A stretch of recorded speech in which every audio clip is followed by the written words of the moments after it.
అయితే ఏదైతే మనం మాట్లాడుతూ ఉన్నామో కేజీబీవి ఎస్ఓలందరికీ కూడా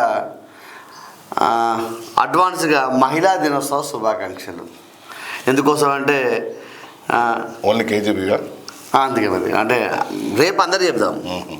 అయితే కేజీబీవి ఎస్ఓలందరికీ కూడా ప్రత్యేకమైన మహిళా దినోత్సవ శుభాకాంక్షలు మీకు.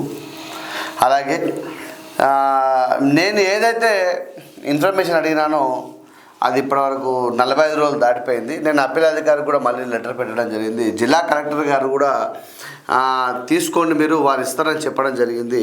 నేను మళ్ళీ డిఓ ఆఫీస్కి కూడా ఒక లెటర్ పెట్టడం జరిగింది.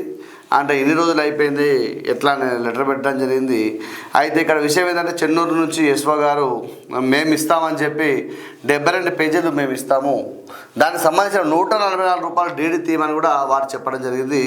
వారికి ప్రత్యేక ధన్యవాదాలు తెలుపుతూ నేను 144 రూపాయలు డీడీ తీసి వారికి పంపడం కూడా జరిగింది. ఇక్కడ మిగతా వారు కూడా ఇంకెప్పుడు పంపుతారని చెప్పి కూడా వెయిట్ చూస్తూ ఉన్నాను. నాకు చిన్న డౌట్, ఇప్పుడు మీరు డీడీ తీసింది కదా 144, 150 సమ్ ఎక్స్పెక్ట్ అయితే మనం ఇది పెట్టి 45 రోజులు దాటిపోయింది కదా. 45 రోజులు దాటినప్పుడు వాళ్ళ సొంత ఖర్చులతో పెట్టుకొని మనకు ఇన్ఫర్మేషన్ ఇవ్వాలి. అంటే నువ్వు వాళ్ళకు ముందు ఇన్ఫర్మేషన్ ఇస్తాను. ఇన్ఫర్మేషన్ ఇచ్చాడు కాదు. ఇప్పుడు మనం 150 రూపాయలు డీడీ ఎందుకు తీసినాం? సరే 150 అంటే చిన్న అమౌంట్ కాబట్టి మీరు తీసిళ్ళు. ఇప్పుడు రేపు కింది స్థాయిలో చిన్న స్థాయిలో 1500, 2000, 3000 పెట్టి ఇలానే అడతారు. ఎందుకంటే సార్ మేము గతంలో పలానా సార్ దగ్గర తీసుకున్నాం, పలానా సారే కట్టాను, మీరెందుకు కట్టారు అంటే వాస్తవం. అయితే నేను 45 రోజులు దాటిన తర్వాత కూడా నాకు ఈ మాట వస్తుందని తెలిసే నేను 45 రోజులు దాటగానే నేను అప్పీల్ అధికారికి మళ్ళీ కంప్లీట్ చేయడం జరిగింది. మీ వాళ్ళు 45 రోజులు అయిపోయింది, ఇప్పటివరకు నాకు ఇవ్వలేదు కాబట్టి ఈ మిగతా ఏదైతే నాకు పంపిస్తూ ఉన్న పేపర్స్ ఏవైతే ఉన్నాయో ఆ పేపర్స్ యొక్క ఖర్చు మీరే భరించుకోవాల్సి ఉంటుంది. సమయం దాటిపోయింది కాబట్టి అని చెప్పి వారికి సమయం లేదు మిత్రమా అని చెప్పి నేను రాసి ఇవ్వడం జరిగింది. అయితే అయినా కూడా చెన్నూరు ఎస్ఓ గారు నన్ను డీడీ తీయమన్నారు. ఇక కానీ నాకు అవసరం కాబట్టి నేను తీయడం కూడా జరిగింది.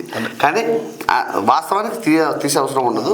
కానీ ఇక ముందు ఎవరైతే పంపించాలనుకున్నారో ఇక మావోడు చెప్పింది కాబట్టి తప్పకుండా మీరు పంపించాలని మీకు కోరుతా ఉన్నాను. లేదు డీడీ తీయమన్నా కూడా నేను తీయడానికి నేను సంతోషంగా, మా పిల్లలందరూ కూడా ఖాళీగానే ఉంటున్నారు, వాళ్ళకు కూడా ఒక పని పురమాయించాలి కాబట్టి తప్పకుండా మీరు చెప్పండి, డీడీ తీసి మనిషి ఒక పేపరు పంపించగలను నేను. అయితే ఇక్కడ ఒక ప్రధాన సమస్య మొదలైంది. ఇక్కడ ఏంటంటే కొంతమంది 6, 7 మేము ఇవ్వలేమని చెప్పినారు.